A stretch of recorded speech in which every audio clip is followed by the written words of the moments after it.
The question was simple and direct. Did you ever discuss directly with Michael Flynn any of his contacts with Russian Ambassador Sergei Kislyak? The answer by Flynn's former Deputy National Security Advisor, K.T. McFarland, was unequivocal, and, it turns out, damning. I am not aware of any of the events or issues described above. McFarland wrote, responding to written questions from Democrat Cory Booker, a member of the Senate Foreign Relations Committee, as part of her nomination to be ambassador to Singapore. Booker detailed in 3 meaty paragraphs the communications between Flynn and Kislyak monitored by the FBI and the NSA, as Flynn must have known they would be before he lied about them to the FBI. McFarland, who told the senators that she was not aware of any of those communications, in fact discussed them with Flynn in emails uncovered by the New York Times. And Flynn's own plea deal says he kept 2 top campaign officials, soon identified in press reports as McFarland and Jared Kushner, informed of his conversations with Russian officials. Booker Monday released the full set of questions he posed to McFarland, and said in a statement, recent developments suggest that McFarland gave false testimony to the United States Senate on a matter as significant as communications between the Russian government and the Trump transition team. If this is the case, this is an alarming development, and another example of a pattern of deception on the part of Trump's closest associates regarding their connections and communications to Russian government officials. Sean Bartlett, a spokesman for Ben Cardin, ranking Democrat on the Foreign Relations Committee, said, Senator Cardin believes that before senators are asked to vote on her nomination, Ms. McFarland should publicly clarify the information she said and sent to the committee that now appears to be incomplete.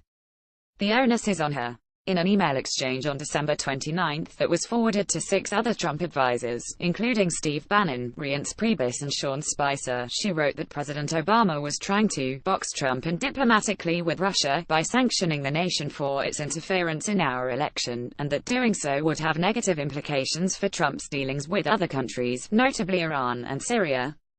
Russia is key that unlocks door, she wrote. McFarland, who served in government decades ago, more recently cultivated her foreign policy credentials in the green rooms of Fox News in New York. She was known for her hardline positions, pushing for war with Iran, insisting waterboarding is not torture, and saying torture is useful if it works.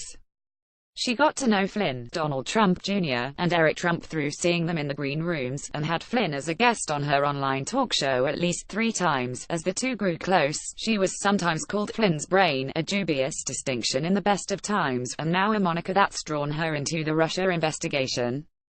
She wrote a column in 2013 for Fox News saying Russian President Putin is the one who really deserves that Nobel Peace Prize because he stepped in and threw Obama a lifeline in Syria, a debatable observation. Nobody has thought much about McFarland since she left the White House in April as part of General Kelly's attempt to clean house. With Flynn already gone, her consolation prize was Trump naming her ambassador to Singapore. Foreign policy professionals despaired at the time that the appointment was treated as though she were being banished to Siberia, unnecessarily disparaging Singapore, a key ally. You are now subscribed to the Daily Digest and Cheat Sheet. We will not share your email with anyone for any reason. McFarland testified before the Senate Foreign Relations Committee in July, and in September her nomination was passed out of the committee on a party-line vote. Every Republican supported her. Only one Democrat, Connecticut's Chris Murphy, supported her, apparently in solidarity with a lobbying campaign by former Connecticut Senator Joe Lieberman, a Yale College and law school classmate of McFarland's husband, Alan, a well-known investment banker. When McFarland appeared before the Senate committee, she was seen as unqualified, but not necessarily more so than other political ambassadorial appointees. Now, she may be the latest casualty of the Russia probe. Lying to Congress won't put her in jail the way lying to the FBI has put her former boss in jeopardy, but it's a career ender, or at least it should be if there's any integrity left in the GOP.